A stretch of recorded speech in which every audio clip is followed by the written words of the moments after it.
lá no Salmo de número 122. Peço a vocês que fiquem de pé. Vamos acompanhar o Salmo de Davi. O título da minha Bíblia diz: Oração pela paz de Jerusalém. A palavra de Deus, ela diz assim: Alegrei-me quando me disseram, vamos à casa do Senhor. Pararam os nossos pés junto às tuas portas, ó Jerusalém, Jerusalém que estás construída como cidade compacta, para onde sobem as tribos do Senhor, como convém a Israel, para renderem graças ao nome do Senhor. Lá estão os tronos da justiça e os tronos da casa de Davi. Orai pela paz de Jerusalém. Sejam prósperos os que te amam. Reine paz dentro de teus muros e prosperidade nos teus palácios. Por amor dos meus irmãos e amigos, eu peço, haja paz em ti. Por amor da casa do Senhor nosso Deus, buscarei o teu bem. Amém? Esse é o sentimento que cada um de nós tem que ter dentro do nosso coração quando a gente vem à casa de Deus. De nós estarmos alegres, porque nós vamos ali para adorar e para glorificar, entregar os nossos sacrifícios a Deus, para nós ouvirmos a sua voz, né? E nós sermos abençoados por Ele. Então, nesse momento, eu peço a vocês que vocês fechem os seus olhos, que vocês façam uma oração diante da presença de Deus e vamos pedir, invocar o Teu santo e maravilhoso nome sobre as nossas vidas, para que Ele venha estar presente juntamente conosco nesse momento. Senhor amado, Pai querido, Deus da glória, nós te glorificamos, Senhor, por mais esse dia, Senhor, por estarmos aqui na Tua casa, Senhor, por esse povo, ó Pai, que veio aqui com alegria no coração, ó Deus, para te glorificar, exaltar, ó Deus da glória, o Teu santo e maravilhoso nome sobre as nossas vidas. O Senhor que é o nosso Criador, o Senhor, ó Deus da glória, que nos enviou o Teu Filho amado, ó Pai, para nos chamar, ó Senhor, à salvação, para nos chamar, ó Deus da glória, para vivermos um tempo, Senhor, um tempo eterno diante da Tua presença, somente te louvando e te adorando, o Teu santo e maravilhoso nome, Pai. Aqui estamos, Senhor, para te louvar nesse momento, Senhor, para te agradecer, ó Pai, por tudo aquilo que o Senhor tem feito nas nossas vidas, por todos esses dias, ó Pai, em que estivemos nos nossos trabalhos, nos nossos afazeres diários, juntamente com os nossos familiares, ó Pai, com os nossos amigos, ó Senhor, nós sabemos e sentimos a Tua presença juntamente com nossas vidas, ó Pai. Obrigado, ó Deus agora, porque até aqui nos ajudou, Senhor. Obrigado, ó Deus agora, pelo cuidado que o Senhor tem com cada um de nós, ó Pai, que nesse momento, Senhor, seja um momento único na nossa presença diante de Ti, ó Pai, onde, ó Deus agora, somos exaltados, Teu santo e maravilhoso nome. Abençoa todas as coisas que forem acontecendo dentro dessa reunião, desse culto de louvor e adoração ao Teu santo nome, ó Pai, e que todos nós venhamos ser usados pelo Teu Santo Espírito para glorificar aquele que está acima de todo nome, Senhor, que é Jesus Cristo, nosso Senhor. Obrigado por tudo, Senhor, em nome de Jesus Cristo, ó Pai. Amém. Vamos louvar ao Senhor nosso Deus.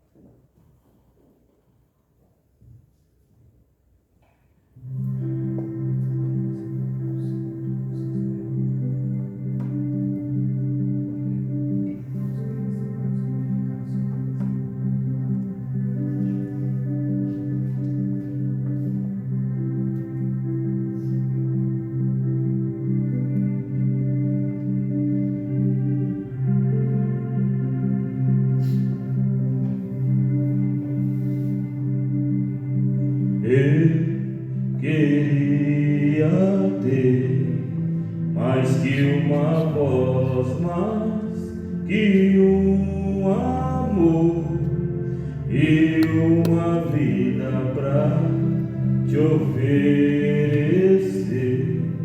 pois Tu és muito mais que eu possa ter. em meu ser. Tu és o autor, aquele que pintou com perfeição a vida. Tu és o Senhor, aquele que me amou e é o meu Deus, meu Senhor. Minha vida é para o teu amor, meu Deus, meu Senhor. Minha vida é para o teu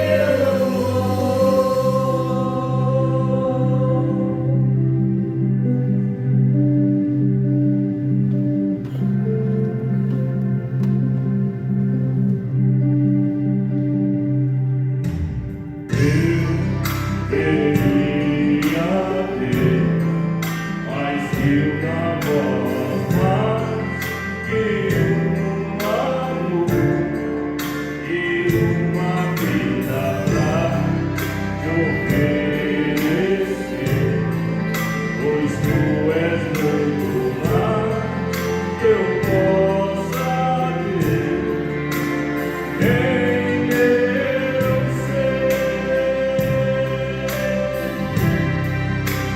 Tu és o autor, aquele que pintou com perfeição a vida.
vocês sabem que uma das nossas armas, as nossas batalhas espirituais que temos dia após dia são as nossas orações.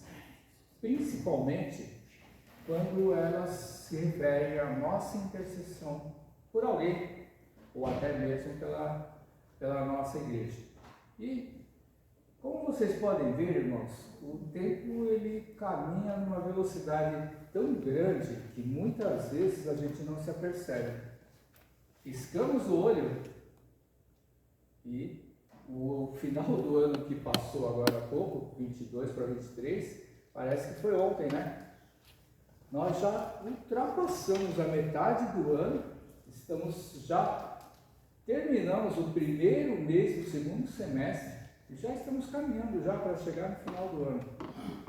E esse ano, para nós, né, aqui da nossa igreja, esse ano nós temos a eleição da nossa nova diretoria daqui a 4 meses. Então eu peço aos irmãos que nas suas orações vocês apresentem a nossa igreja, né, esse ministério, né, para que Deus ele já vá desde já preparando o seu coração, o coração do povo, né, o coração da igreja, para que a gente tenha as pessoas certas, as pessoas escolhidas por Deus, as pessoas que Deus ele vai colocar à frente, obviamente, né?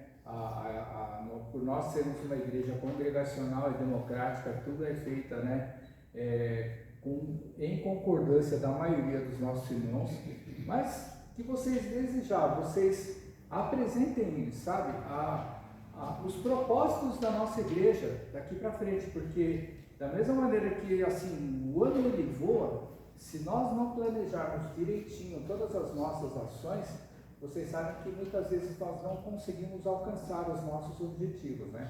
Nós temos que planejar, temos que colocar na presença de Deus e pedir a Ele que Ele venha dar, né, o caminhar para as nossas vidas, porque Deus é aquele que vai à frente de todas as coisas, apresentamos os nossos projetos, nós prosseguimos a nossa caminhada, mas se nós ficamos debaixo da direção de Deus, Ele vai estar nos guiando em todas as coisas, né?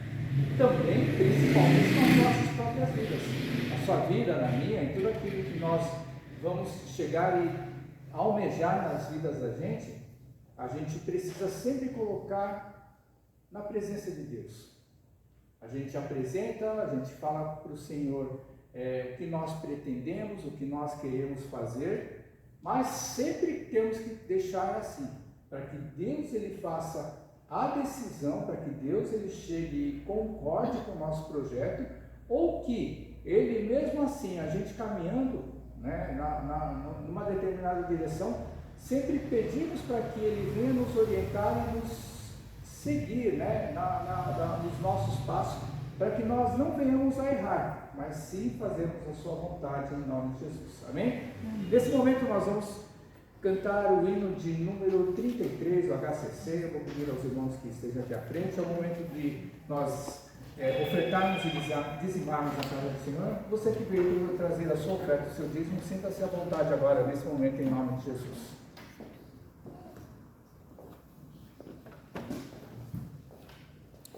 Peço que a igreja se coloque de pé para a gente estar louvando para o nosso Deus.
Nosso Deus e Pai, mais uma vez, Senhor, aqui estamos diante de Ti, onde viemos prestar culto ao Senhor.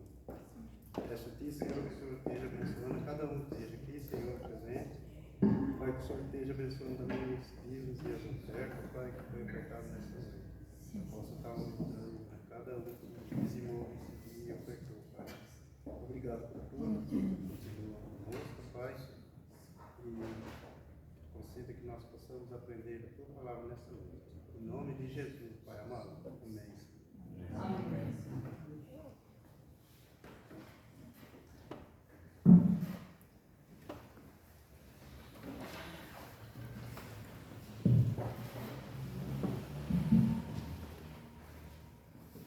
Agora é o momento da mensagem.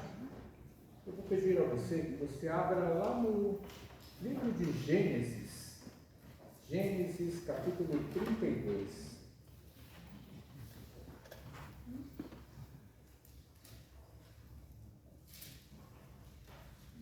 Primeiro livro da Bíblia. Gênesis, capítulo de número 32.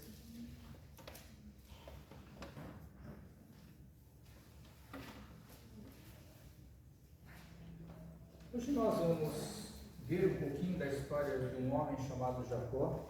Acredito que todos vocês já devem conhecer muito bem a história dele. Nós vamos ver, não é essa uma fórmula prática que acontece na vida de todo mundo, mas a gente vai ver como Deus ele forma, no caso aqui, um campeão, né? Como Deus ele forma um obreiro de valor. Nós vamos ver em um determinado momento da vida de Jacó, de que maneira Deus trabalha na vida daquele que é chamado por ele para seguir um caminho dele. E quando a pessoa começa a fazer a sua vontade, fazer a vontade de Deus, não a sua vontade própria, mas quando ele começa a se empenhar na sua vida, em querer agradar a Deus, e ele chegar e seguir a sua própria vida de uma maneira longânima, de uma maneira honesta, de uma maneira íntegra, você vai ver que Deus ele junta a sua vontade, a vontade dele como Deus, juntamente com a vida da pessoa, no caso aqui Jacó e também de nós. Nós vamos ver de que maneira Deus ele faz um obreiro de valor, um obreiro para fazer exatamente aquilo que ele tem intenção que seja feito. E aí, eu vou contar um pouquinho a história de Jacó para a gente poder entrar no texto do capítulo 32. Jacó, quando ele estava no ventre da sua mãe, Rebeca, Deus ele chegou e falou com ela ainda grávida dos gêmeos, Esaú e Jacó. Deus ele chegou e falou para Rebeca: o mais velho servirá ao mais moço. Isso daí está lá em Gênesis 26, 23. Quando ele nasceu, ou seja, no nascimento dos gêmeos, nasceu primeiro Esaú, e aí logo em seguida, agarrado no calcanhar do seu irmão, chega e sai Jacó. Ou seja, o nome Jacó inicialmente significa aquele que segura no calcanhar. Né? Então vocês sabem, por exemplo, que uma mulher, quando ela está com as dores de parto e ela vai ter um filho, normalmente, né, de uma maneira normal, o que acontece?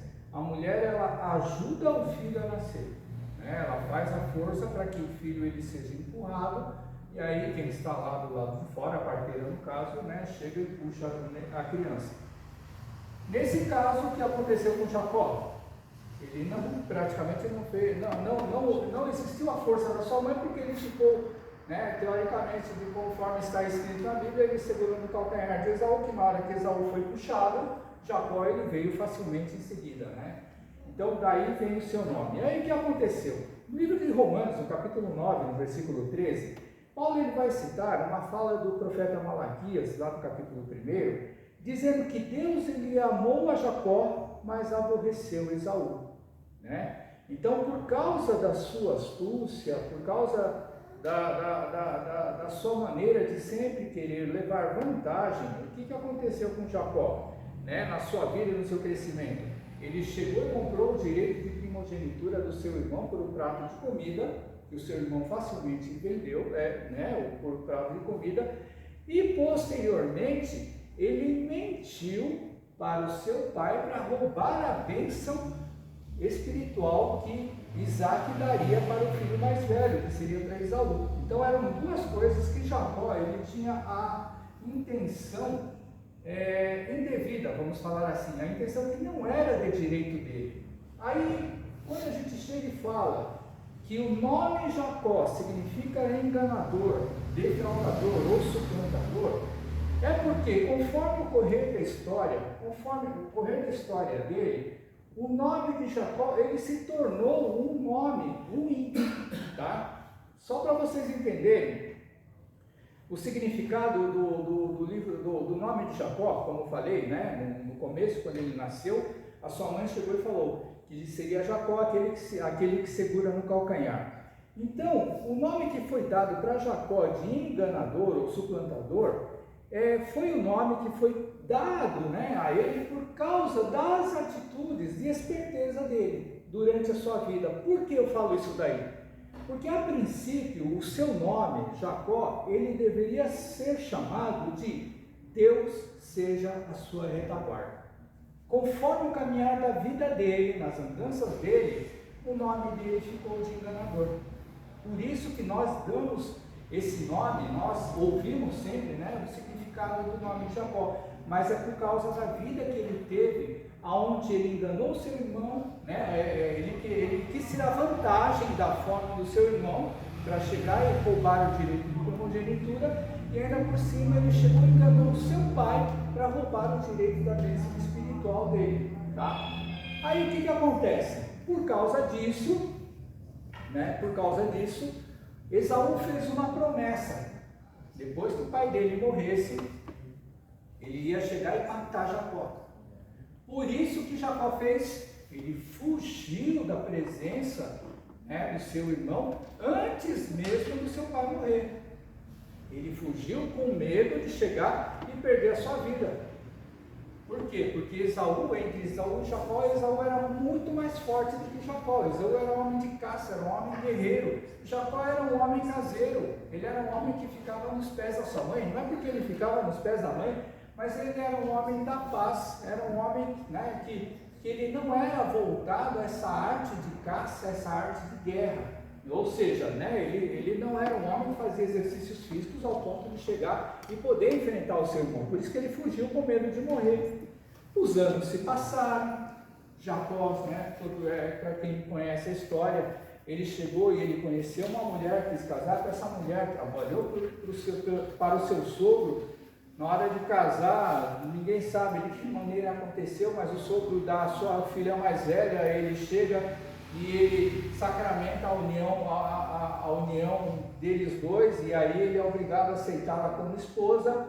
Ele trabalha mais um tempo para ter a sua amada, constitui família, ou seja, ele tem filhos tanto com uma quanto com outra, quanto as suas servas, né?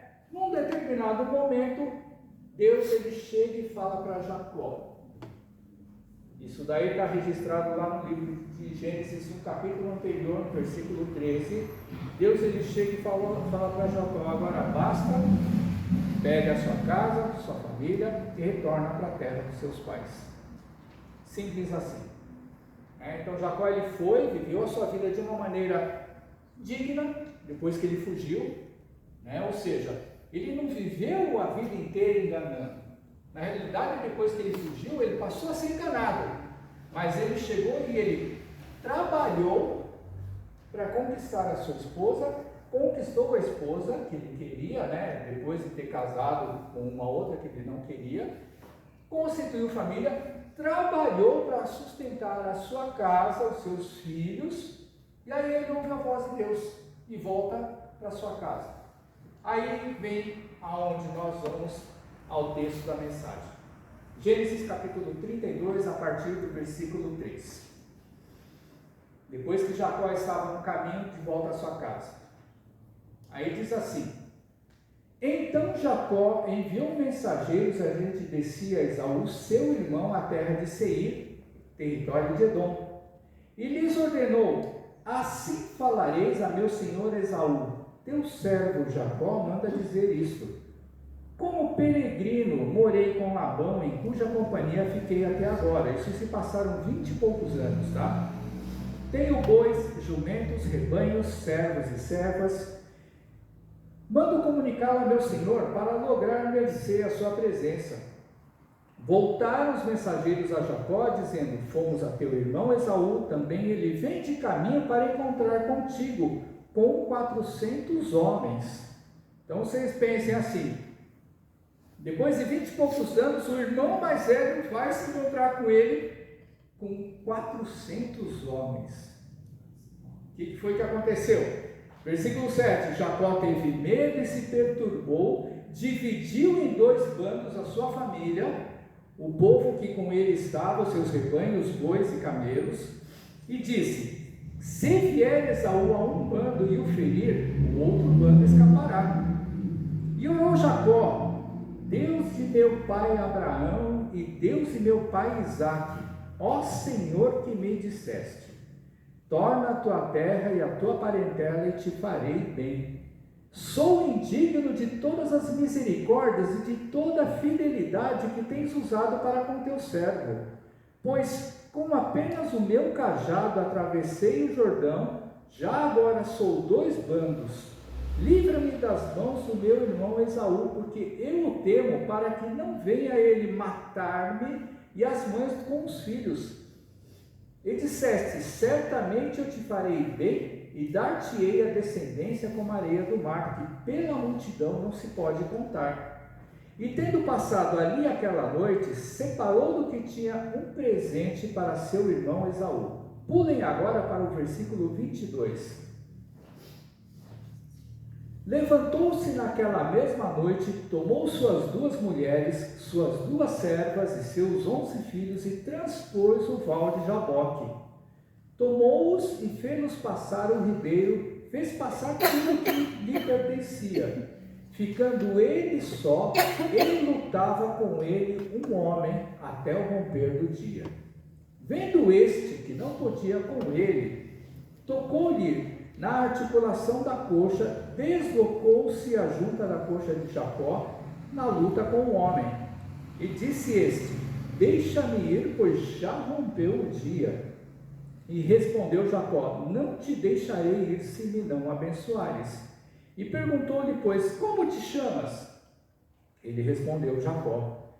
E então disse: já não te chamarás Jacó, e sim Israel, pois como príncipe lutaste com Deus e com os homens prevaleceste.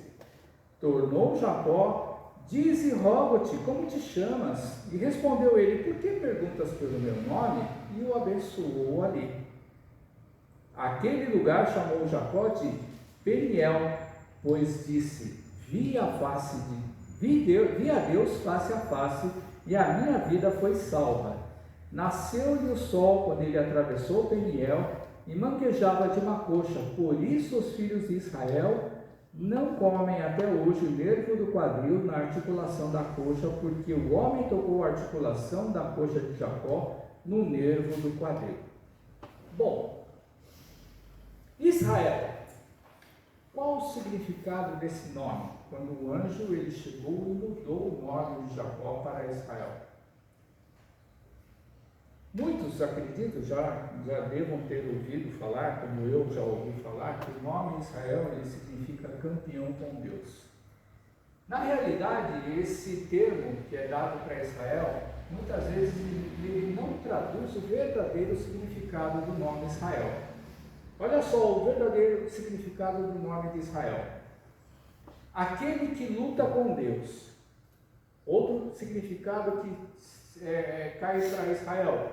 Que Deus lute por ele, ou Deus luta.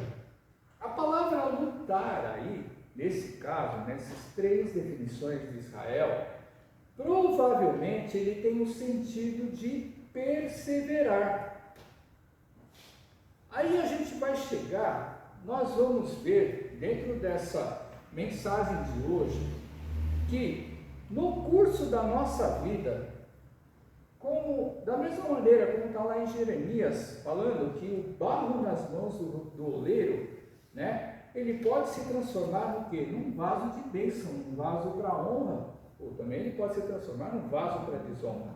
Mas a gente vai ver que da mesma maneira que o barro ele é moldado nas mãos de um oleiro, a gente pode chegar, se a gente deixar Deus trabalhar na nossa vida, a gente pode se tornar o melhor e o maior vaso como obra de criação de Deus para seguir os seus propósitos. Tá? Então, do porquê o nome de Jacó foi se transformar em Israel, um nome, né, que vem falar assim, aquele que luta com Deus. Na realidade, Jacó ele não lutou com Deus, porque quando a gente chega e fala, quando a gente chega e vê nesses versículos que o Jacó ele lutou com aquele homem, e quando ele percebeu que aquele homem era o anjo do Senhor, ou era o próprio Senhor, porque no Antigo Testamento, quando a gente chega e enxerga, vê mencionado sobre um homem, esse homem é a presença do próprio Deus, o anjo do Senhor é um enviado especial de Deus para a vida das pessoas. Né? Quando Jacó ele percebeu que era um mensageiro de Deus, Jacó não ficou numa briga, né? Porque quando a gente chega e vê a palavra luta, a gente pensa assim, chegou e partiu para a briga mesmo, né? Não foi uma briga. O anjo queria ir para o céu e Jacó chegou e ficou segurando o anjo.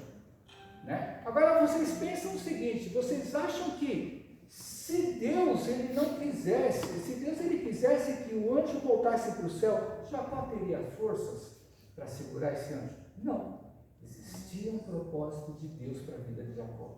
Melhor dizendo, não para a vida de Jacó, mas para alguém que fazia parte da descendência de Abraão, que foi escolhido para ser o quê?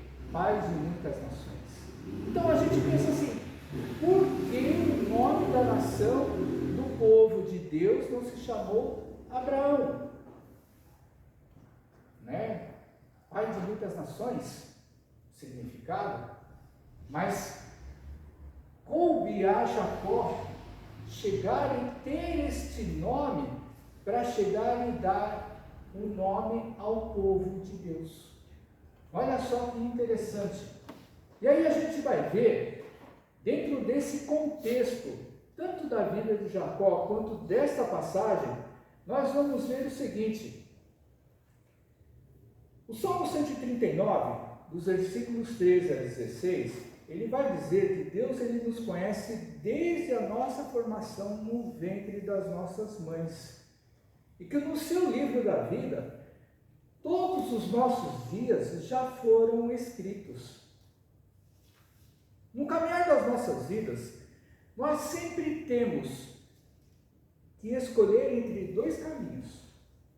O caminho que vai nos levar a Deus ou o caminho que vai nos levar ao inferno.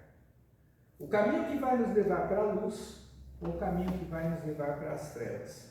Aí alguém pode dizer, chegar e falar para algum de nós: mas irmão, ou crente, eu quero viver a minha vida.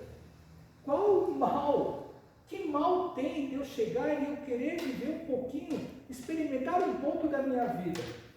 Irmãos, não tem problema nenhum de você chegar e você querer aproveitar o bom e melhor da sua vida.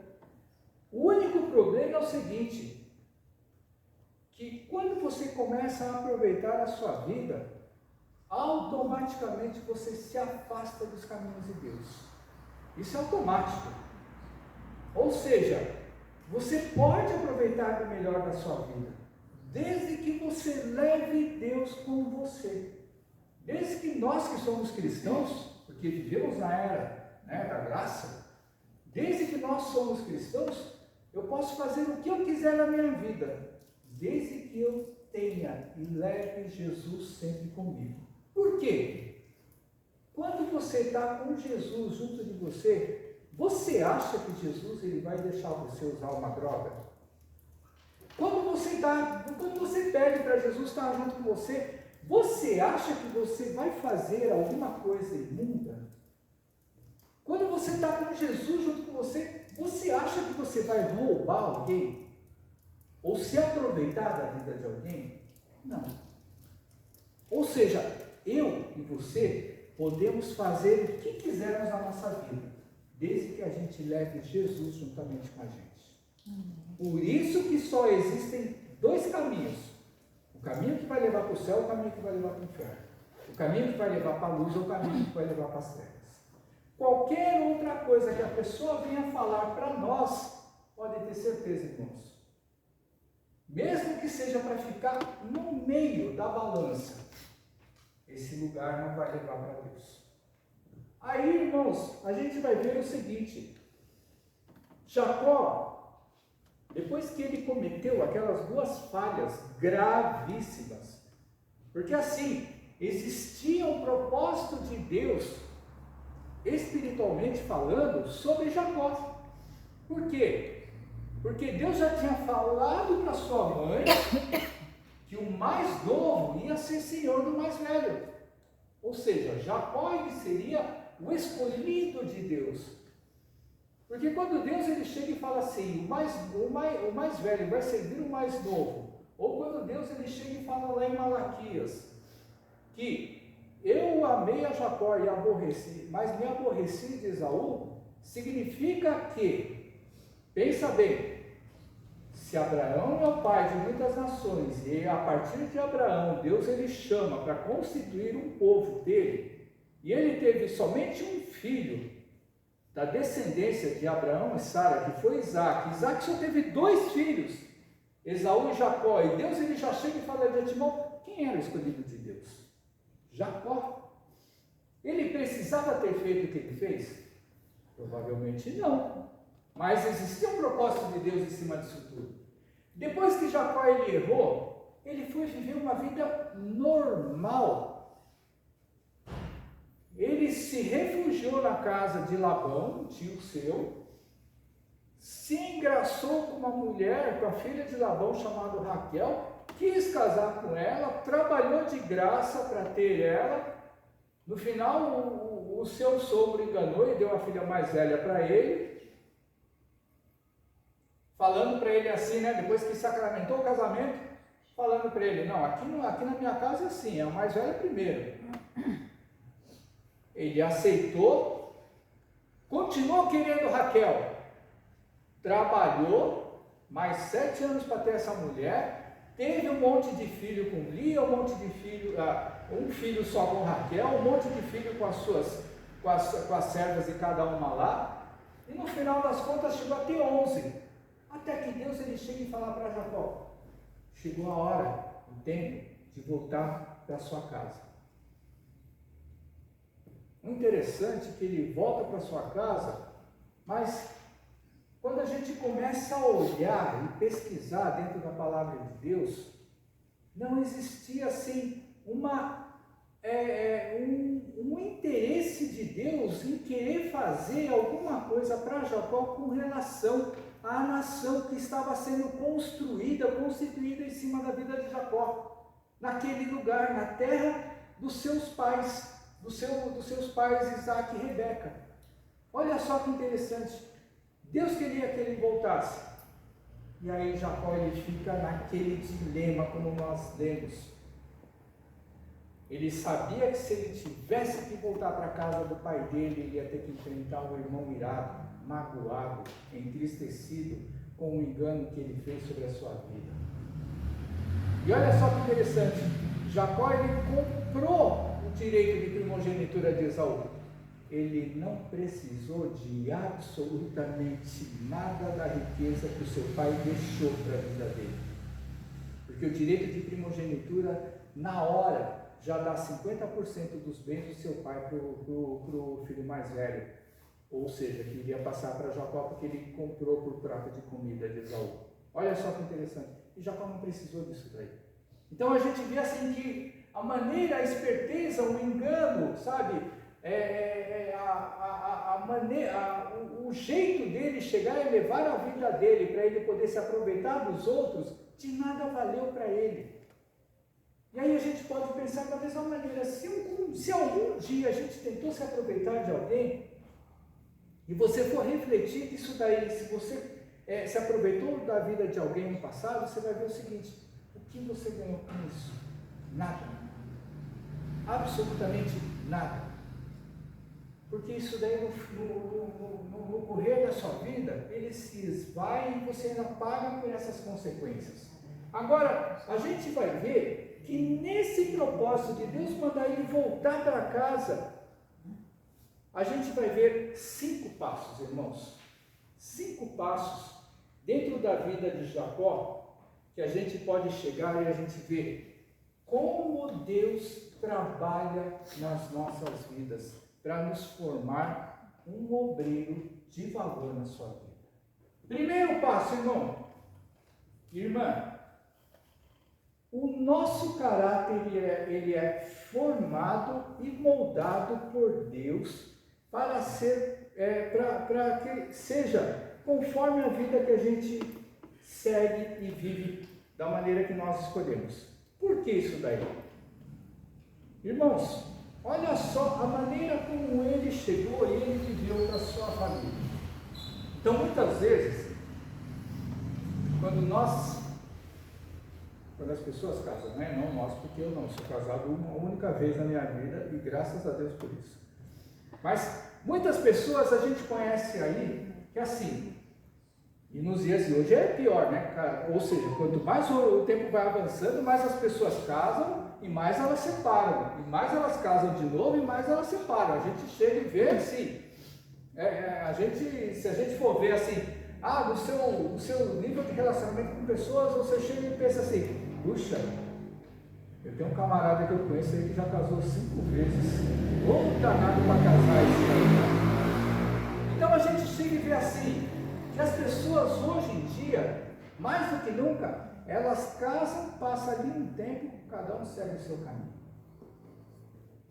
Olha só, quando a gente começa a olhar para um cara desses, chamado Jacó, ele foi obrigado a aceitar uma mulher que ele não queria. E aí, irmãos, casamento era coisa séria no passado. Não podia chegar e falar assim: eu não quero você. Vai seguir seu caminho que eu vou seguir o meu. Hoje não. Hoje em dia a gente vive um tempo assim, cada um segue seu caminho, cada um vive a sua própria vida e vai que vai. Mas naquele tempo, a partir do momento em que aprontaram com ele, ele assumiu a responsabilidade e a bronca. A gente vai ver, conforme o passar do tempo, se você for analisar a vida de Jacó, vai ver o seguinte, que ele foi um homem que ele sustentou suas mulheres, sustentou os seus filhos, cuidou dos seus filhos, porque chega um momento em que as mulheres não existem mais. É Jacó e seus 12 filhos.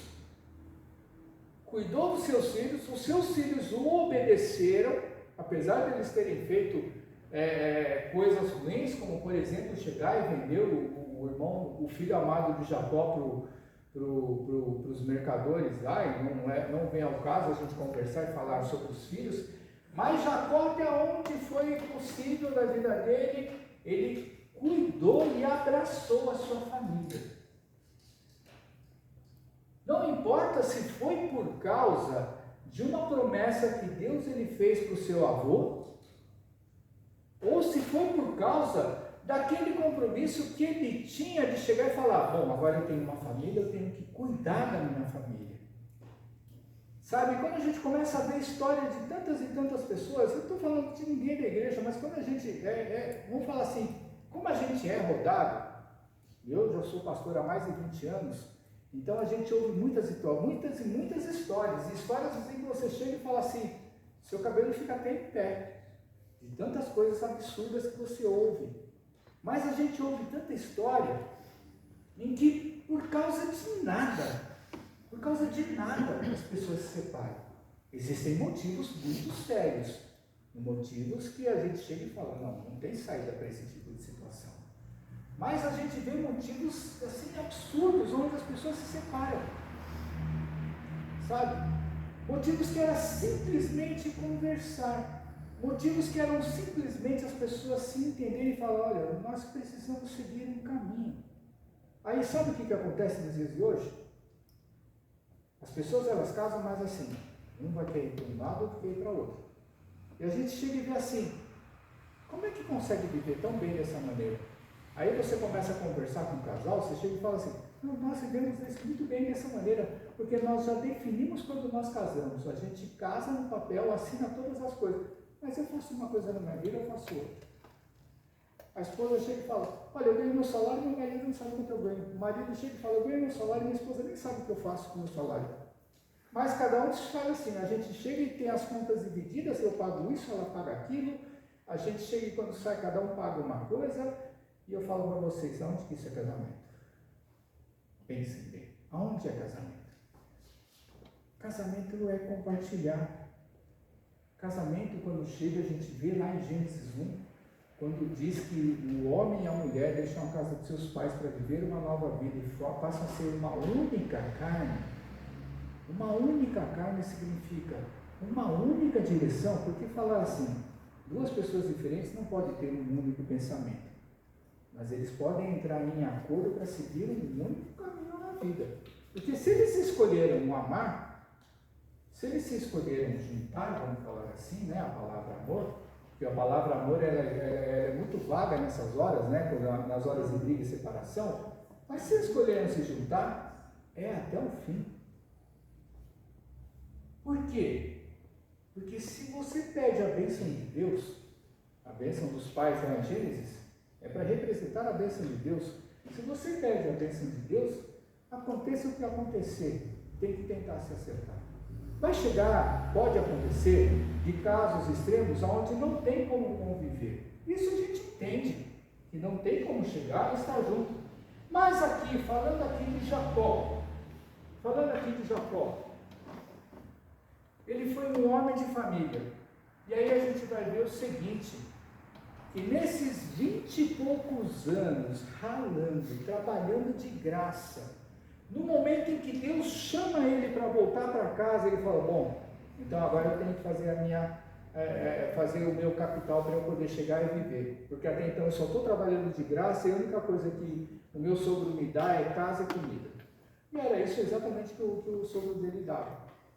A partir desse momento que Deus ele chamou, irmãos, foi no estalar de dedos. Em muito pouco tempo, Jacó chega e cria. Toda essa parte que nós não lemos aqui no capítulo 32, vai falar do patrimônio que Jacó ele tinha. E que desse patrimônio ele separou muita coisa para dar de presente para o seu filho e o seu irmão, para tentar amansar. Você já reparou que aquilo que Jacó ele tentou fazer com o seu irmão, quando você tem o maior inimigo seu, a pessoa que te odeia, se você der um presente para essa pessoa, e ainda é o presente que essa pessoa mais gosta, essa pessoa ela começa a te olhar com outros olhos. Ela não olha para você com olho de vingança, com olho de ódio, com olho de assim, eu vou te caçar até você morrer. Ela começa a olhar com mas chegaremos lá. Então a gente vai ver que no curso da nossa vida, se a gente tomar uma postura, pode ter certeza, Deus ele vai pegar essa sua postura, essa sua maneira de ser, para ele chegar e fazer tudo. Porque da maneira como ele foi fiel à sua casa, era assim que Deus ele queria formar o seu povo, a nação de Israel. Segunda coisa, Deus ele nos chama para resolver uma pendência com aqueles que estão com mágoa da gente. Versículo 9 do capítulo 32.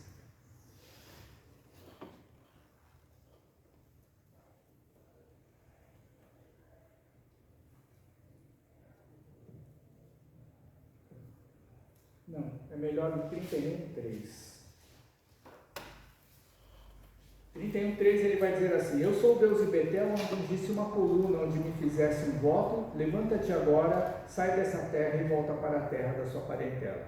Por causa dessa ordem, vai dizer o seguinte aqui no capítulo 32, quando Deus ele chama Jacó, ele teve medo de encontrar Esaú e ele faz a oração, né? O que foi que Jacó ele chega e ele fala no versículo 11: livra-me das mãos do meu irmão Esaú, porque eu o temo, para que ele não venha me matar e as mães com os meus filhos, né? Ou seja, repara o seguinte, irmãos, Jacó na sua oração, ele vai falar assim, olha, versículo 12, ele vai falar assim na oração que ele fez para Deus: certamente eu te farei bem, dar-te descendência como a areia do mar, que pela multidão não se pode contar. Então Jacó, o que ele fez? Ele chegou e ele ficou com muito medo.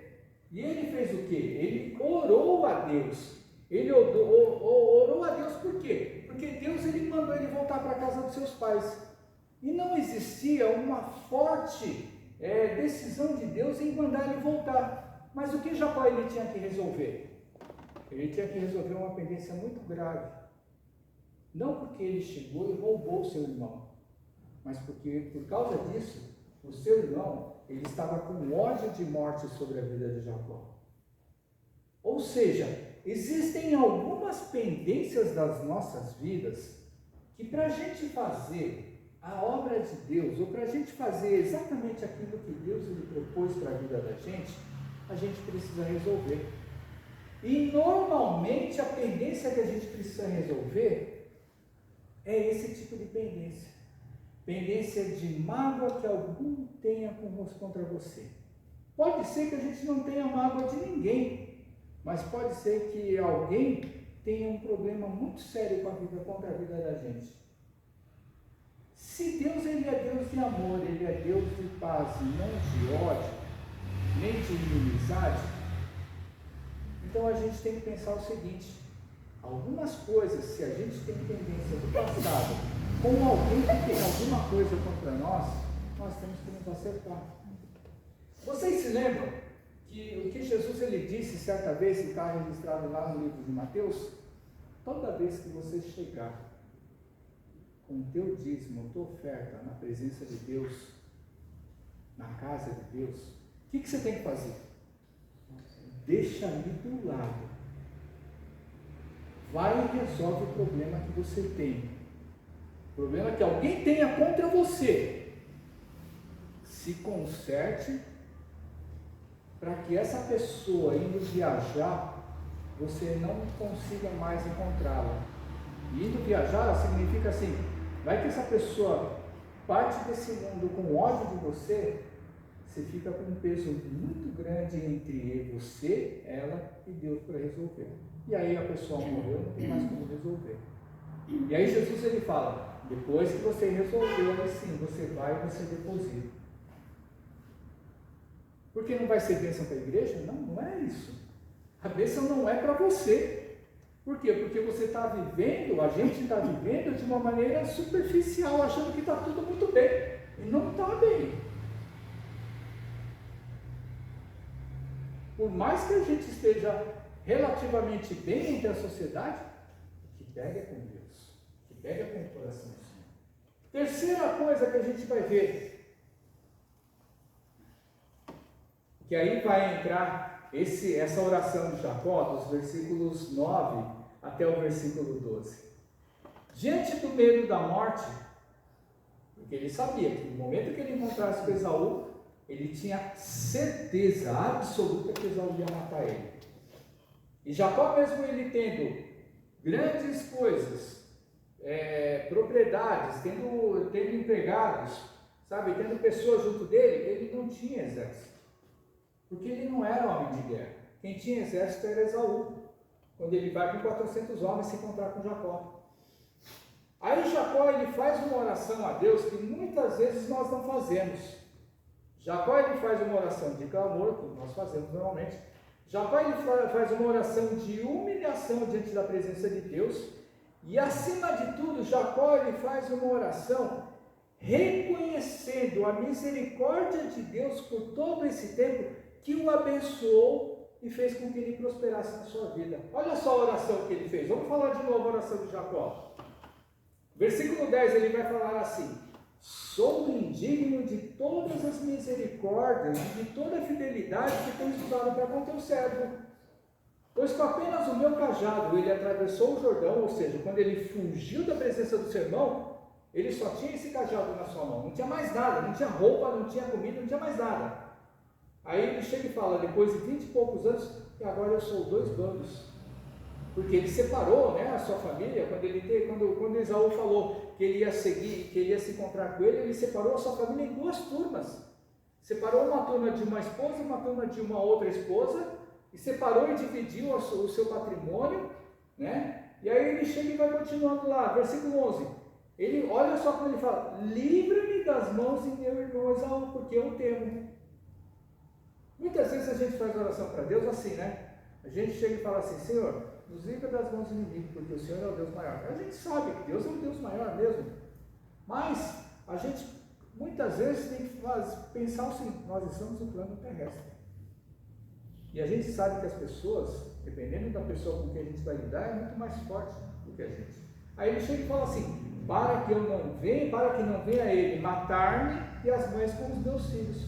O que ele está invocando nessa hora? É o que está no versículo 12. Ele dissesse: certamente eu te farei bem e dar-te-ei descendência como a areia do mar, que pela multidão não se pode contar. Então Jacó ele está invocando a chamada e a bênção de Deus sobre a vida dele. Ele está querendo dizer o seguinte: Senhor, me livra do meu inimigo, porque o Senhor mesmo falou para mim que o Senhor tem um propósito na minha vida para eu chegar e continuar a prosperidade do meu amor. Então, olha só que assim, ele não é que ele foi esperto na sua oração, porque ele tinha medo de morrer, mas ele clama, ele se humilha a Deus, ele não se coloca por cima de ninguém, na realidade ele se coloca, sabe, como o mais baixo de qualquer tipo de pessoa, e mesmo ele tendo ao Deus do céu e Criador como supremo acima de todas as coisas, mas ele olhando no plano terrestre dele, no plano de vida dele, no habitat de vida dele, ele chegou e se colocou como a pior das criaturas. Sabe quando a gente chega nas nossas orações, muitas vezes a gente chega e fala assim: eu sou crente, eu vou na igreja, eu sirvo a Deus, eu sou dizimista fiel. E aí a gente coloca todas essas coisas na presença de Deus para pedir e exigir a bênção dele. Jacó não, ele se colocou no mais baixo nível que pudesse existir. Ele se humilhou mesmo na presença de Deus. Ele se humilhou mesmo. Tanto é que depois dessa oração, o que ele fez? Ele chegou e mandou todo mundo. Tinha um ribeiro que separava 2 lados, e esse ribeiro existe até hoje, que é chamado Val do Jaboque. Ele chegou e mandou todo mundo passar de um lado para o outro do ribeiro, e mandou eles caminharem lá. E ele ficou sozinho nesse lugar onde ele chegou e lutou com o anjo. Ou seja, diante da morte, do medo de morrer, ele faz uma oração que nós temos muitas vezes que fazer na nossa vida. Porque assim, nós tememos as coisas aqui. Só que muitas vezes a gente se acha assim, porque eu sou crente, porque eu sou salvo, eu chego e falo, não, Deus ele vai à minha frente. Próxima coisa, quarta coisa. Sabe o que o crente muitas vezes ele tem mania de fazer? Eu vou orar a Deus agora. Eu vou ficar esperando Deus fazer ou Deus falar comigo. Irmãos, onde está isso? Na Bíblia está assim. Que passagem? Vou falar uma passagem que você poderia até citar para mim. Abacuque, quando fica na torre de vigia, ficarei aqui para ver o que o Senhor vai fazer. Só que se a gente for ler o contexto da história, um capítulo antes, a gente vai ver que Abacuque ele clamou a Deus por causa da opressão que o povo dele estava sofrendo pelos inimigos. E ele falando com o Senhor, Senhor, por que o Senhor não socorre o teu povo? E Deus chega e fala para ele, o que eu vou falar agora, anota depressa, escreve correndo, porque eu vou falar uma vez só. As palavras que Deus ele tinha falado. E Abacuque foi e anotou. E todas as coisas que Abacuque chegou e viu, Deus mandou ele anotar. Aí sim ele chegou e falou, bom, agora eu vou esperar para ver o que Deus ele vai fazer, porque Deus falou. Deus falou. Agora, e quando Deus não fala nada? Irmãos, crente tem uma péssima coisa dentro dele, de que quando ele não vê solução nenhuma, ele chega e ele ora a Deus e fala assim, bom, agora eu vou esperar, seja o que Deus quiser. Não é assim, irmãos. Cada um de nós temos uma vida a viver. A primeira coisa que você vai ver que Jacó ele fez quando Esaú falou que vinha na direção dele, a primeira atitude que ele fez foi o quê? Porque Deus ele nos deu capacidade e inteligência para a gente pensar. Deus ele nos deu raciocínio e sabedoria para a gente poder usar. O que foi que Jacó ele fez? Bom, diante da morte do perigo eu vou dividir a minha família em duas. Pensando no que, irmãos? Pensando na promessa de Deus para a vida dele. Ou seja, a promessa que Deus ele deu para o pai dele, a promessa que Deus ele deu para o avô dele era a promessa para ele. De ti farei uma grande nação, inumerável, que você não vai conseguir contar na areia do mar. O que foi que ele fez? Estrategicamente ele dividiu a família dele em duas. Uma família de uma mulher, uma família de outra mulher. Dividiu o seu patrimônio em dois, pensando assim, se meu irmão vier para me matar mesmo, eu só vou dar com um lado, o outro lado vai fugir e vai seguir em frente o propósito da vida que Deus ele deu para nós.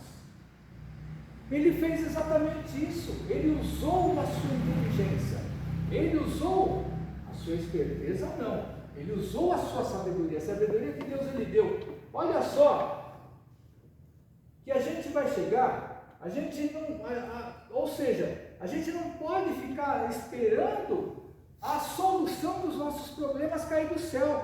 Além do que mais ele foi que ele fez? Ele separou o melhor presente para Esaú. Ele separou o melhor presente para Esaú para quê? Para amaciar o ego do seu irmão. Mas ele não tinha certeza que seu irmão iria aceitar. Tanto é que ele chegou na primeira vez que ele mandou encontrar, falar que ele estava voltando, o seu irmão chega e fala, não, eu estou indo com 400 homens atrás de você. Ou seja, a gente segue em frente, caminhando dentro dos nossos propósitos, das nossas condições que nós temos, e aí Deus ele vai trabalhar na vida da gente conforme for. Ou seja, você pode reparar, Deus ele opera na vida de alguém quando ele está parado. Você já viu Deus operar na vida de alguém quando alguém está parado? Normalmente, Deus ele só vai operar na vida de alguém que está trabalhando. Você já ouviu? Acho que muitas vezes alguns irmãos chegar e falar assim para você, Ai, vamos trabalhar na obra de Deus. Vamos chegar e fazer alguma coisa para servir a Deus na igreja. Aí chega e fala, nossa, mas eu tenho tanta coisa para fazer na minha vida. Eu não tenho tempo para nada na minha vida. Aí a gente chega e começa a olhar para outros irmãos que não fazem nada na igreja. Não faz nada na igreja, que eu digo, não serve na igreja, que não faz nada na sua vida. Tem um tempo assim de sobra na sua vida, assim que, tipo assim, de 24 horas tem 10 horas de sobra aí na sua vida, para fazer alguma coisa para a obra de Deus. E aí esse Deus, ele não chama. Pode reparar, Deus, ele chama quem sempre está muito atarefado. Mas não é a questão de estar atarefado. Deus, ele não chama pessoas inertes. Pode reparar, todas as pessoas que Deus ele chama, sempre estão fazendo alguma coisa na sua vida. E são essas que Deus ele quer. Por quê? Porque essas estão fazendo rodar a sua vida. Essas estão fazendo a sua vida caminhar. Outra coisa, viva o sobrenatural de Deus. O que é o sobrenatural de Deus? Nesse embate, nessa busca de Jacó, de querer chegar e ficar lutando com o anjo, como havia falado no começo da mensagem, por que será que Deus ele deixou Jacó vencer o anjo, teoricamente? E parece que Jacó venceu essa luta com o anjo, né? Porque o anjo queria ir embora, o dia estava para amanhecer, e o anjo chegou e falou, não, me larga. E olha só que interessante.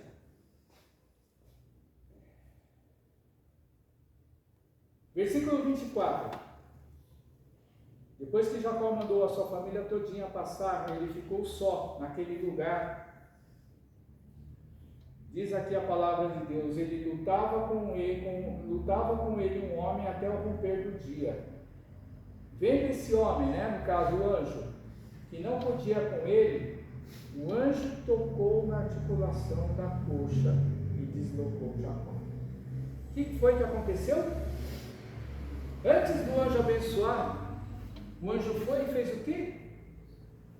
Sabe o que é deslocar a articulação na coxa? Acho que vocês, não sei se você já sentiu isso alguma vez na vida. Para quem joga bola já sentiu isso daí, sabe? Você fica mancando ao ponto que você não consegue andar direito e você anda com dificuldade. Mas mesmo assim, o que foi que Jacó ele fez? Ele continuou segurando o anjo. Sabe o que a gente vê nos dias de hoje? Os crentes desistindo na primeira prova que Deus lhe dá. Jacó ele mostrou que ele era homem de guerra, homem que queria, porque assim, por que ele não largou do pé do anjo? Parece que foi quando ele nasceu também, que ele segurou na mão no calcanhar de Esaú. Por que ele não largou? Porque na hora que ele viu que era um anjo de Deus, o que foi que ele falou? Eu não vou te soltar enquanto você não me abençoar.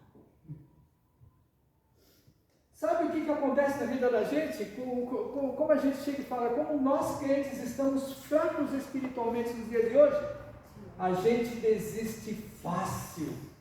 Na primeira prova, na primeira rasteira que Deus ele deixa acontecer na vida da gente, a gente não tem força para mais nada na vida.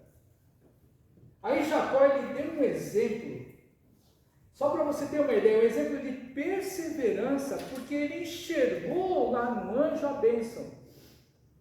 Irmãos, nós temos o dono da bênção que é Jesus Cristo. Jesus ele está sempre com nós em todos os momentos. E eu não estou falando que Jesus ele vai chegar e vai resolver todos os nossos problemas. Mas as nossas ansiedades, as nossas depressões, as nossas tristezas, os nossos desapegos, Jesus ele é suficientemente capaz para chegar e sustentar todas essas nossas emoções contrárias na nossa vida. E Jacó ele deu um exemplo de perseverança, porque ele ficou com firmeza, com paciência, ele ficou de uma maneira que ele não abria mão da sua bênção. E muitas vezes nós abrimos mão da nossa bênção porque as coisas estão difíceis. Difícil é quando a gente está, sabe o quê? À beira da morte. Difícil é quando a gente está em cima do precipício e a gente que vai para frente tem um abismo para cair e atrás tem um exército que vem para nos matar, como Moisés juntamente com o povo diante do Mar Vermelho. Uma outra palavra que eu posso explicar da maneira de Jacó ele está lutando naquele momento, resiliência. É uma palavra que a gente ouve demais nos nossos dias.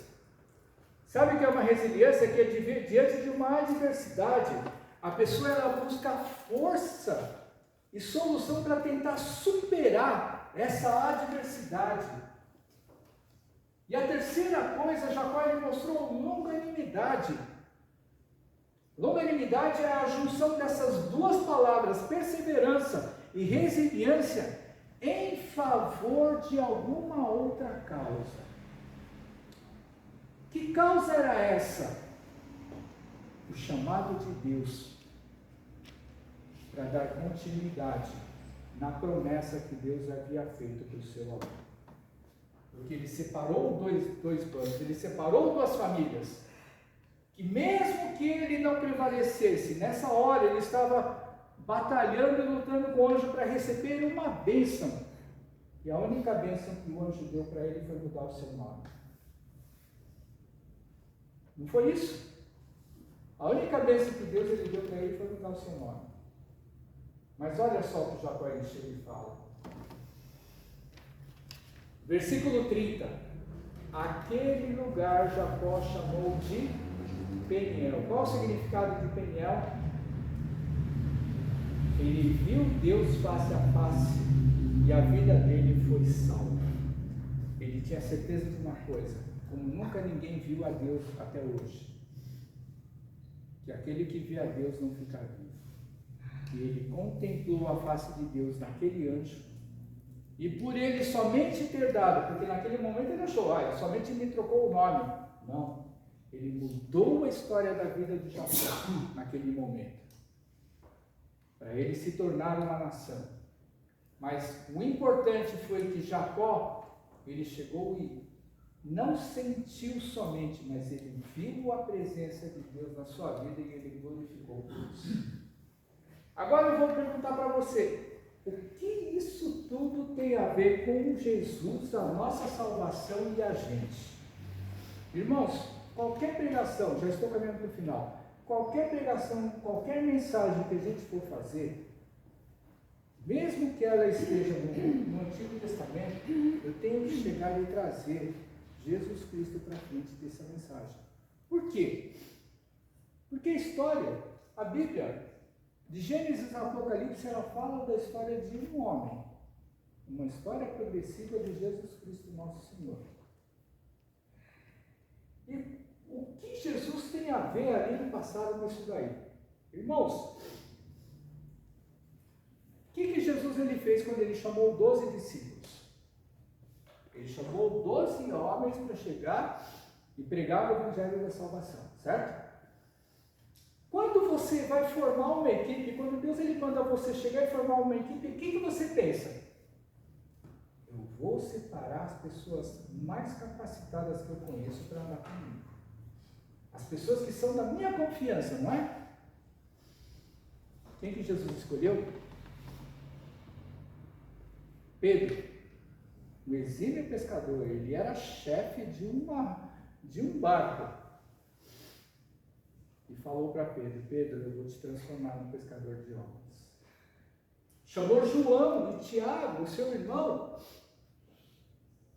que eles tinham um apelido, filhos do trovão. Por que eles eram filhos do trovão? Qualquer coisinha eles resolviam na mão fechada. Qualquer assunto que tinha para resolver era na pancada. Quem que João se transformou nas mãos de Jesus? O que diz lá no livro de Jesus? O discípulo a quem ele mais amava. Jesus, ele amava o cara que tinha vontade de bater, porque a gente pensa que era Pedro, né? Pedro era estourado, mas quem partia para a briga era João. E o que João se transformou?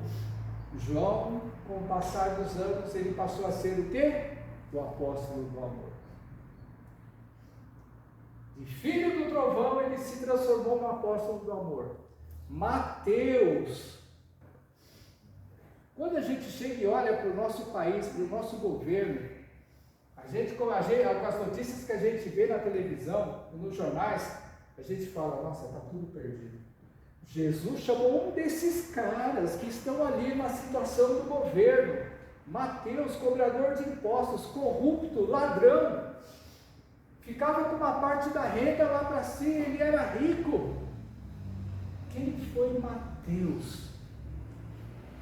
Mateus foi o homem que escreveu o primeiro evangelho que está no Novo Testamento. Mas não porque ele está no primeiro evangelho.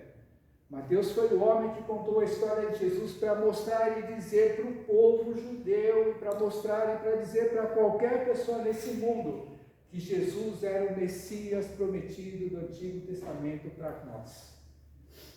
Jesus, ele não olha para a nossa qualidade, mas ele olha para aquilo que está dentro do nosso coração, em cima da vida que nós fazemos. Aí eu vou falar o seguinte, olha só o que Deus ele faz na vida da gente, muitas vezes nós nos atentamos. Mas às vezes a gente pensa assim, poxa, um pedreiro, um engenheiro, um arquiteto, eles são pessoas que foram chamadas, ou são profissionais, pessoas que constroem e edificam casas. Jesus ele pode transformar essas pessoas em pessoas que edificam a vida daqueles que estão seguindo o caminho de Deus. A gente chega e olha aquelas irmãzinhas que são do lar, aquelas irmãzinhas que são domésticas, aquelas irmãzinhas que cuidam das suas casas, das suas famílias, dos seus filhos. Cuida do seu lar, que é uma maravilha, cuida dos seus filhos para eles irem para a escola, trabalhar, cuidam bem dos seus maridos, lavam suas roupas. E a gente chega e fala assim, muitas vezes não se dá valor para esse tipo de mulher. Mas essas irmãs são aquelas que fazem a igreja andar, a igreja rodar, a igreja caminhar. Foram essas mulheres que, por exemplo, elas estavam sempre aos pés de Jesus. Foram essas mulheres que sempre estavam servindo, eram pau para toda obra. Você pode reparar dentro das igrejas. São os homens que fazem a igreja caminhar? Não. É a mulherada, irmãos. Qualquer evento, atividade, qualquer coisa que tem que fazer na obra, elas não olham para o tamanho do trabalho, para o tamanho do serviço. E elas não são nem um pouquinho valorizadas, mas elas fazem com amor. E é esse amor, o amor de crente, o amor dos filhos de Deus, o amor daqueles que são chamados para fazer a obra. É esse amor que faz com que a igreja, ela seja reconhecida como uma igreja de amor e que se importa com a vida dos outros. Motoristas como eu, por exemplo, às vezes a gente chega e fala assim, puxa, a nossa profissão é transportar pessoas e levar coisas ou objetos ou coisas materiais para o destino. Aí eu olho para a vida de um homem que era Moisés lá no Antigo Testamento, não vou falar que eu sei isso, mas você chega e você olha para Moisés no Antigo Testamento, 40 anos no deserto, 40 anos cuidando de quê? De gado, de ovelha, de boi, de vaca. Ele chegava e transportava, e seu sogro não tinha um A para falar disso dele. Ele foi excelente o quê? Guia do rebanho do seu sogro. O que Deus chamou Moisés para fazer? Ele foi o líder, o guia, o pastor de um rebanho de 2 milhões de pessoas para chegar na boca de entrada da terra prometida.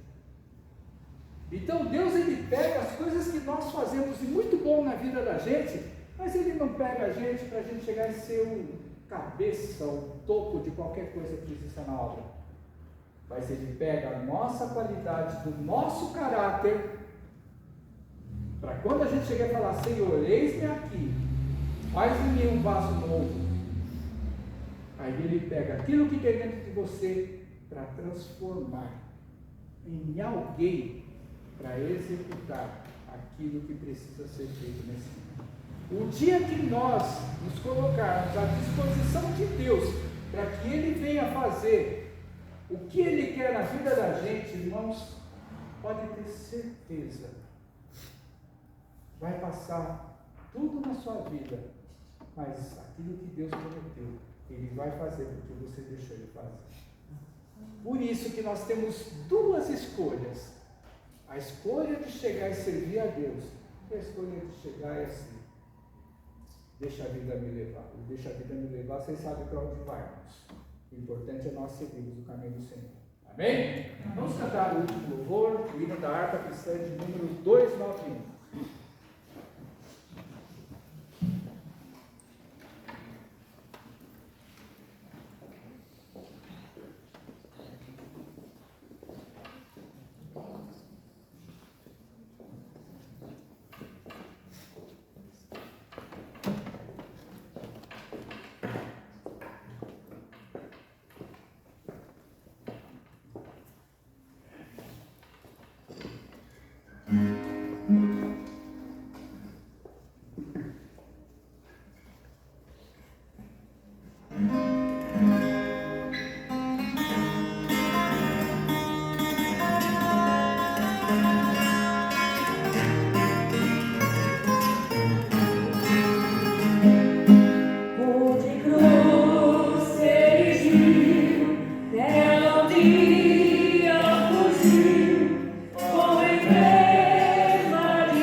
Para mim.